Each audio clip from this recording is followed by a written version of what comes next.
अपने आप को परखना है, देखना है, अपने आप को बदलना है, क्योंकि अल्लाह का कानून है, इन्नल्लाह ला युग़य्यिरु मा बिक़ौमिन हत्ता युग़य्यिरु मा बिअनफुसिहिम। अल्लाह ने आज तक किसी भी कौम की हालत तब तक नहीं बदल डाली जब तक कौम खुद अपनी हालत बदलने के लिए खड़ा न हुआ।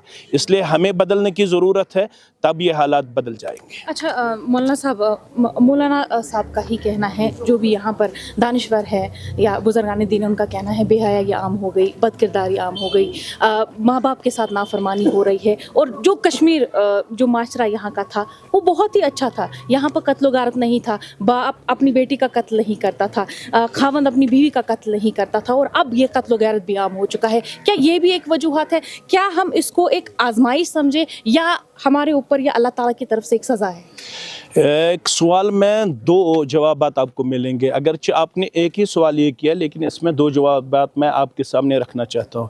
पहले ये कि ये जो हमारी नस्ल आजकल डिवेट नज़र आ रही है, उनसे बदअखलाकी की इंतहा यहाँ पे देखने को मिल रही है।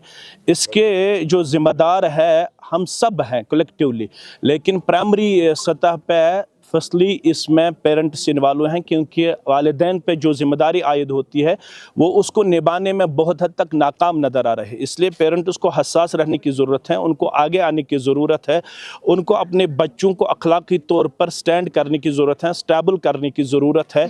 जब तक माशरे का हर एक तबका, जिसको जितनी सलाहियत से अल्लाह ने वदीयत करके रखा है, जब तक वो अपनी सलाहियत को बरोकार न ला के माशरे को फिर से रेस्टैब्लिश करने में अपने आप को पेश न करे, तब तक ये दिन हमें देखने को मिलेंगे। लिहाजा ये जो मामला है ये इसलिए है क्योंकि ये इस वक्त मीडिया ट्रेंड भी है, मुख्तलिफ मामलात में हमारे बच्चों को वो कुछ मीडिया से ज़रिए देखने को मिल रहा है जिनसे अभी तक हमारी वादी बहुत बईद थी, बहुत दूर थी, बहुत महफूज मामून थी, लेकिन मीडिया ने वो कुछ अपने बच्चों के, हमारे बच्चों के सामने ला के खड़ा किया जो बहुत ही नारवा है, जो बहुत ही अनफॉर्चुनेट है। इसमें उसका भी एक बहुत बड़ा रोल है।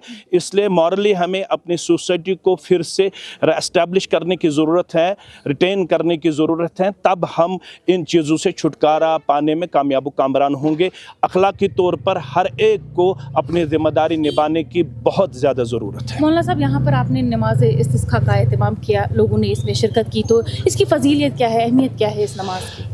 असल में न बारिश हमारे से नादिल होगी, न आपसे नादिल होगी। बारिश बरसाने वाला अल्लाह बुजुर्ग बरतर हैं, लेकिन हमारे लिए लक़द कान लकुम फ़ी रसूलिल्लाहि उसवतुन हसना, हर एक ज़िंदगी के कदम पर हमारे लिए जो रहबर और रहनुमा मबऊस किया गया है वो है मोहम्मद रसूलुल्लाह सल्लल्लाहु अलैहि वसल्लम। रसूलुल्लाह सल्लल्लाहु अलैहि वसल्लम ने हमें सिखाया, जब आपको ड्राई स्पेल नज़र आए, ड्राइनेस नज़र आए, खुशकसाली नज़र आए, तो आपको अपने इज्तिमाई तौर पर किसी मैदान में जाके 2 रकात नमाज अदा करनी लाजमी बनती है। उसी सुन्नत पे हम अमल पैरा हो के यहाँ पे भी नमाज इस्तिस्का का एहतमाम कर गए। ये हमें सुन्नत की पैरवी है, उसकी प्रैक्टिकल यहाँ पे एक शक्ल हमने अपने कौम के सामने रखी, ताकि कौम उसी डगर पे इन हालात में भी अपने आप को पेश करे जो प्रॉफिट सल्लल्लाहु अलैहि वसल्लम की तालीमात है। बाकी बारिश कब बरसे कब न बरसे ये तो अल्लाह की कुदरत के मातहत हैं, क्योंकि हम सब मातहतल असबाब है। इसकी फजीलत ये है कि हमें उम्मीद रखनी चाहिए कि जब भी कौम रसूलुल्लाह सल्लल्लाहु अलैहि वसल्लम के तरीके पे अमल पैरा होता है तो अल्लाह की रहमत बरसती है और अल्लाह हम पे मेहरबान होता है। इंशाल्लाह इंशाल्लाह। अच्छा मौलाना साहब, आखिरी मैसेज क्या रहेगी आपकी, क्या पैगाम पहुंचाना चाहेंगे लोगों तक, क्योंकि आपने जगह जगह पर सलातुल इस्तिस्का का एहतमाम किया, कहाँ कहाँ पर लोग जो है, जहाँ अभी भी कुछ ऐसे एरियाज़ है जहाँ पर लोगों ने अभी नमाज इस्तिस्का का एहतमाम नहीं किया, तो क्या कुछ कहना चाहेंगे? अगरचे इसके बहुत सारी शक्लें आपको अहादीस में नज़र आएगी।